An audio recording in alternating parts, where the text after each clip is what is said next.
upaya untuk mewujudkan swasembada energi. Tentunya dibutuhkan percepatan-percepatan dan juga gebrakan. Sejauh ini seperti apa sih Pak pemetaan bauran energi yang telah dipersiapkan?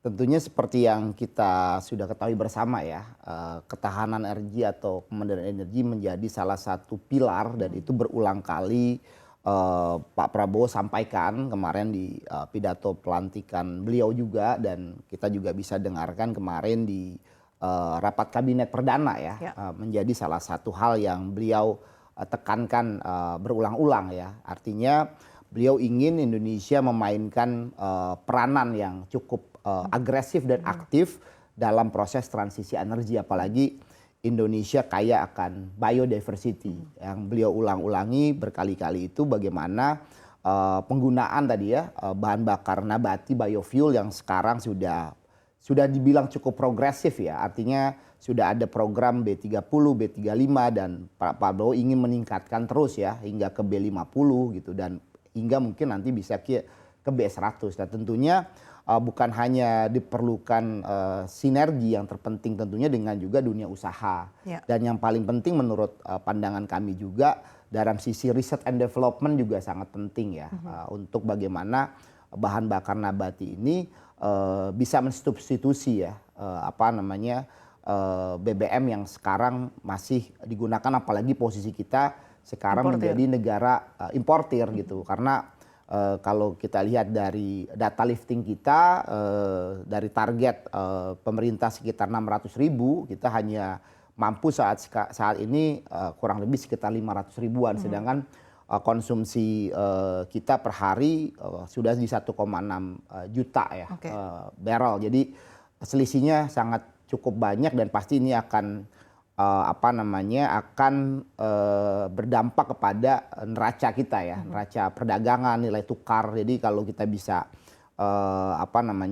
meningkatkan penggunaan BBM itu sangat positif. Di samping tadi di insert tadi ya harus benar-benar mendorong agar kita bisa meningkatkan lifting kita ya, lifting kita, dan pemerintah harus mampu memberikan suatu ekosistem yang kondusif sehingga para pelaku usaha di hulu migas K3S ini bisa melakukan eksplorasi terus-menerus gitu loh. Karena penting kita meningkatkan cadangan minyak kita ya.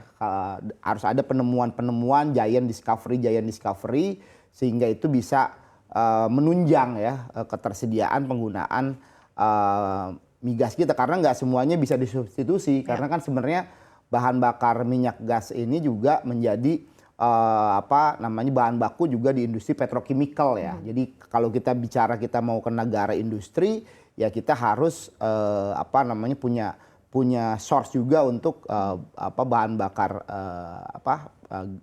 BBM kita juga untuk menjadi bahan baku. Di sisi lain tadi saya juga sepakat ya, kita ini kan negara vulkanik ya, dengan sumber geotermal yang cukup besar ya.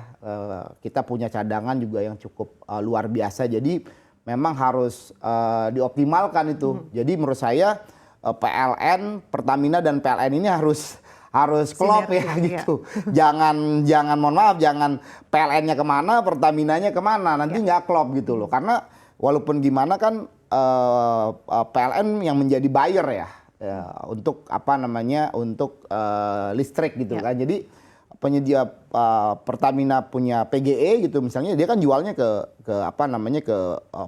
listrik gitu, PLN. Nah itu juga harus tercermin kan, pemerintah lagi RUPTL ya, RUN-nya udah ada, RUPTL lagi digodok oleh PLN juga dan pemerintah gitu. Jadi harus benar-benar mencerminkan gagasan atau kebijakan yang sudah disampaikan oleh Presiden Prabowo, dan itu berulang-ulang beliau sampaikan, dan supaya kita juga punya roadmap yang clear ya. Jadi energi kita harus affordable, ke depan energi kita juga harus clean, dan dalam konteks transisi ini menurut saya salah satu juga yang harus dioptimalkan yaitu penggunaan gas ya. Karena kan kita dalam konteks gas ini, dalam neraca komoditas kita juga gas ini masih surplus Mbak. Hanya kan bagaimana infrastrukturnya. Nah kita sudah boleh memberikan apresiasi di pemerintahan Pak Jokowi, pipa ya, pipa Jargas kita ya,